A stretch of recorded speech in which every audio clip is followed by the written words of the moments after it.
teman-teman semua, thank you udah join di channel YouTube saya. Dan hari ini saya ingin share sesuatu di Amsal pasal yang keempat ayat 23, katakan begini bahwa jagalah hatimu dengan segala kewaspadaan, karena dari situlah terpancar yang namanya kehidupan. Teman-teman semua, bukankah sumber kita ini kan dari perkataan, perbuatan kita, sumbernya dari hati sebetulnya.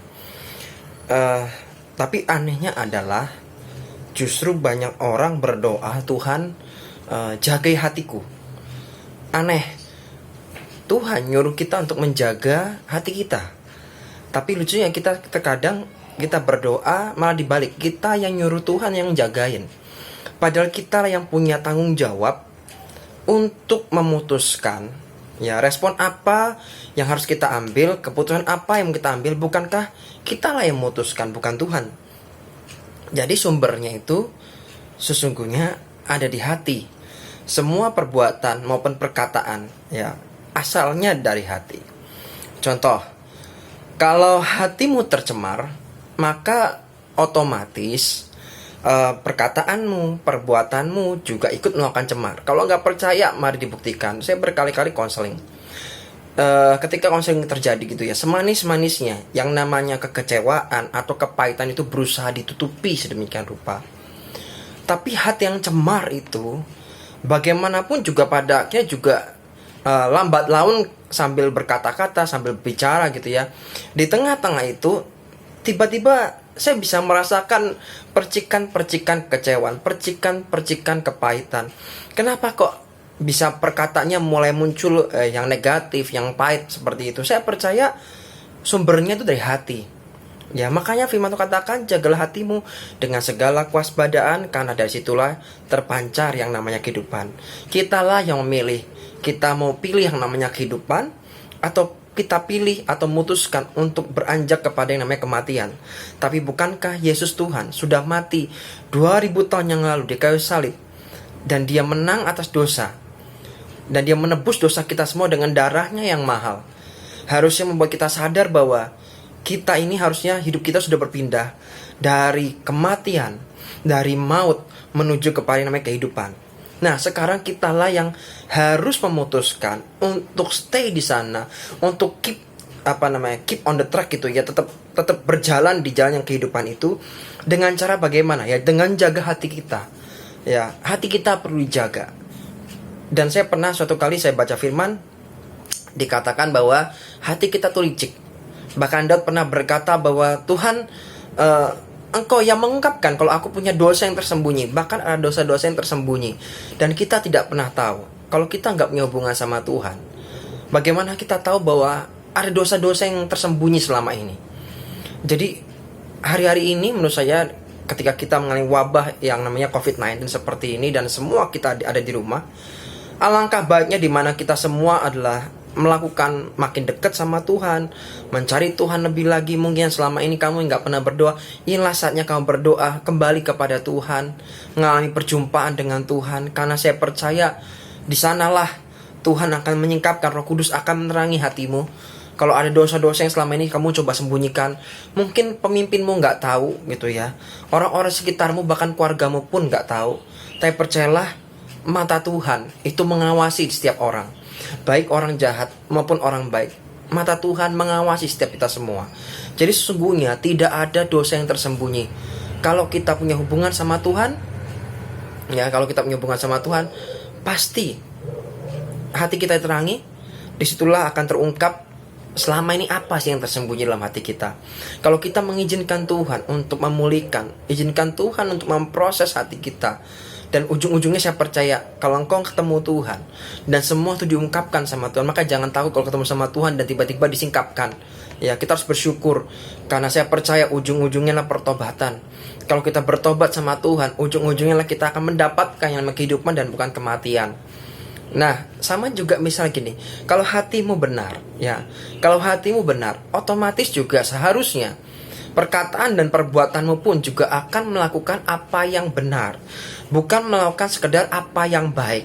Sekali lagi, yang baik itu relatif ya. Baik itu menurut siapa ya. Baik itu menurut siapa? Untuk orang-orang yang belum mengenal Tuhan. Baik mereka dengan baiknya kita yang sudah mengenal Tuhan itu berbeda, standar yang berbeda. Tapi saya percaya kalau kita menyebut melakukan apa yang benar, melakukan apa yang benar artinya sesuai dengan firman Tuhan, sesuai dengan kebenaran firman Tuhan, maka perkataan yang keluar dari mulutmu adalah perkataan yang membangun, perkataan yang positif.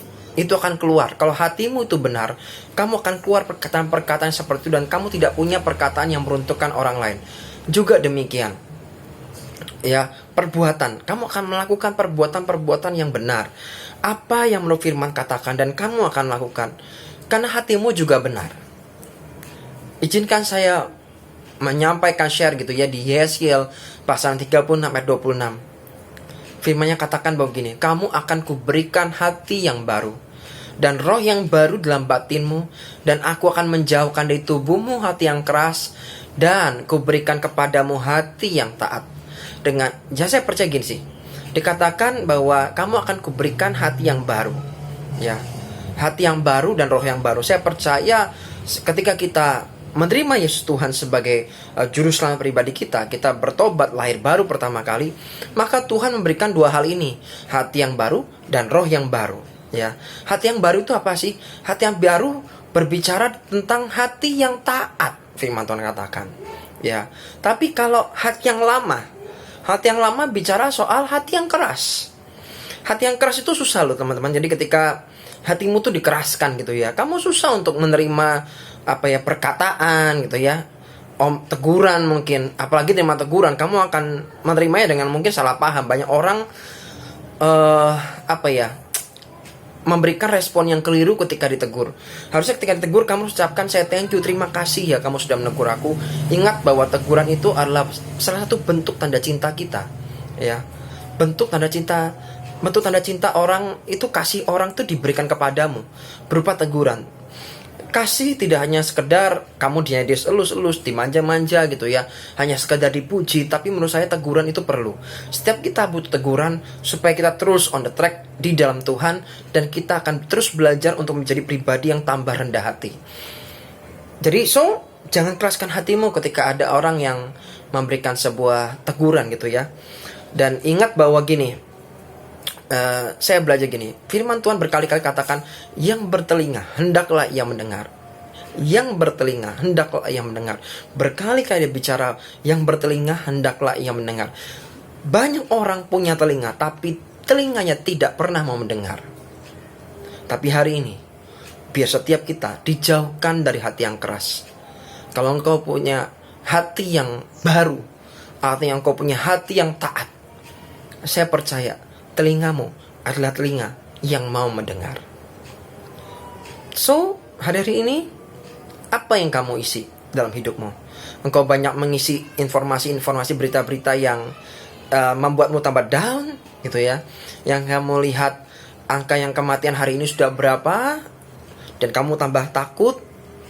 Atau kamu fokus bagaimana nih, fokus bagaimana sih Tuhan, apa yang hari ini Tuhan mau bicara sih buat aku. Ketika dalam situasi seperti ini, ada yang work from home, ada orang-orang yang banyak bekerja dalam rumah gitu ya. Hari-hari ini, atau kamu yang lagi di rumah, mungkin lagi diliburin gitu ya sama sekolah atau sama kampus, harusnya hari ini kau pakai buat berdoa sama Tuhan, dan kau berdoa begini, Tuhan, hari-hari ini apa yang harus aku lakukan? Dan harusnya karena kita semua banyak di rumah, yang selama ini mungkin gak ada percakapan, gak membangun hubungan dengan keluarga, anggota keluarga di sekitar kita. Inilah saat yang terbaik di mana kita membangun hubungan dengan keluarga kita. Bahkan kalau perlu, ini saatnya kita membangun yang mesbah keluarga, ya. Mesbah keluarga dibangun, doa bareng, nyembah Tuhan bareng, memuji Tuhan bareng, dan tentunya belajar firman Tuhan bersama-sama. Dan saya percaya, ingat firman Tuhan katakan, 2-3 orang berkumpul dalam namaku, aku hadir di sana. Saya percaya bahwa Yesus akan banyak hadir di mana, di rumah-rumah Yesus hadir. Kenapa? Karena banyak, ada 2-3 orang berkumpul dalam namanya, dikatakan dia hadir di situ. Saya percaya bahwa revival Tuhan bermula dari namanya keluarga, ya. Kebangkitan rohani hari-hari ini harusnya dimulai dari keluarga. keep on fire, bangkit, ya, bangkit, dan jangan terus melihat hanya sekedar yang negatif-negatif terus, tapi lihat hari ini dan dengar hari ini apa sih yang Tuhan pengen bicara buat hidupmu, ya. Itu aja dari saya berdoa sharing yang singkat ini boleh memberkati teman-teman. Kita punya hati yang baru, ya, hati yang taat sama Tuhan dan bukan punya hati yang keras. God bless.